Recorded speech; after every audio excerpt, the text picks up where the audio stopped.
mara zote huwa tunapenda kukumbatia vitu tunavyoviona vinavutia, vinapendeza, bila kujali vina madhara gani au vinatupeleka wapi.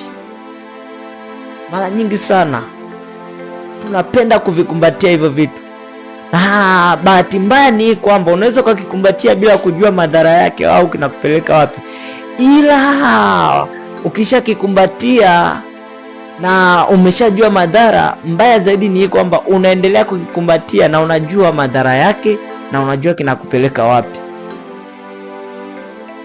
Kuna vitu vingi sana tunavikumbatia, na hivyo vitu vinatuvutia, vinatupendeza, lakini hatuangalii madhara yake, hatuangalii vinatupeleka wapi.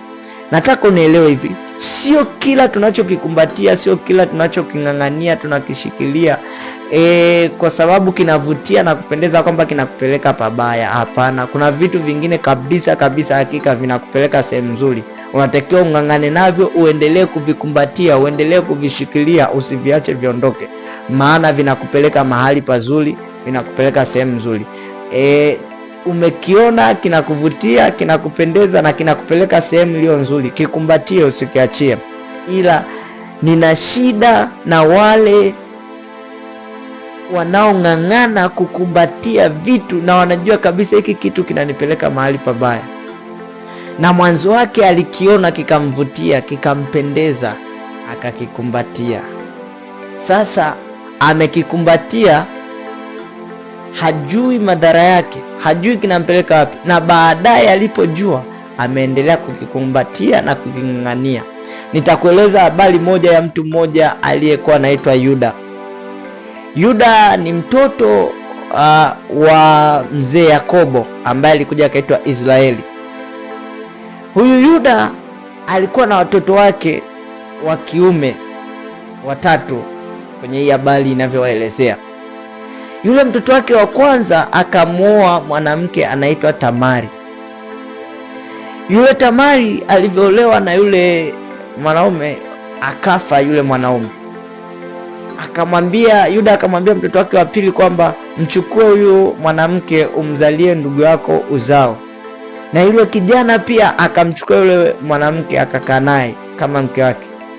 Alivyokaa naye baadaye na yeye akafa. Yuda akamwambia, usiolewe na mtu mwingine, kuna mtoto wangu hapa anaitwa Shela, atakapokuwa nitakupa wewe awe mme wako. Yule mwanamke kweli Tamari akawa mwaminifu, akakaa nyumbani kwa baba yake kwa muda wa kutosha tu, mpaka yule kijana akakuwa, akawa na uwezo wa kuoa. Lakini Yuda hakumpa yule mwanamke kwamba amuoe, hakumpa. Sasa nini nataka uone hapa kwa habari ya kukumbatia vitu vinavyotuvutia na vinavyotupendeza, ambavyo vinatupeleka mahali pabaya, na ushajua kinakupeleka pabaya. Mwangalia hapa Yuda alichokifanya. Ukisoma kitabu cha Mwanzo sura ya 38 na ule mstari wa 15, neno la Mungu linasema, Yuda alipomwona alimdhania kuwa ni kahaba, maana amejifunika uso. Akamgeukia kando ya njia akasema, niruhusu niingie kwako, maana hakujua ya kuwa ni mkwewe. Akamuuliza, utanipa nini ukiingia kwangu? Akasema, nitakuletea mwana-mbuzi wa kundi. Naye akamuuliza, je, utanipa rehani hata utakapomleta? Akasema, nikupe rehani gani? Akamjibu, pete yako ya muhuri na kamba yako na fimbo yako iliyo mkononi mwako. Basi akampa, akaingia kwake, naye akapata mimba. Unaona hii habari?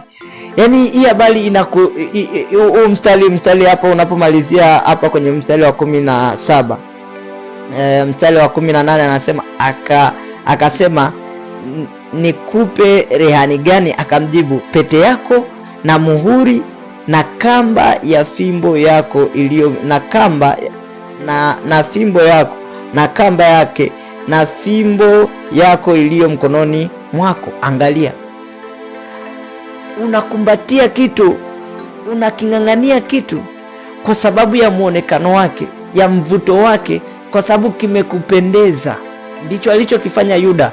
Manake huyu mkwe alisema sasa, maana Yuda hapa alikuwa anaenda kuangalia kondoo wake huko shambani polini ambako wanawachunga. Alikuwa ameenda kuangalia wanaowatoa manyoya.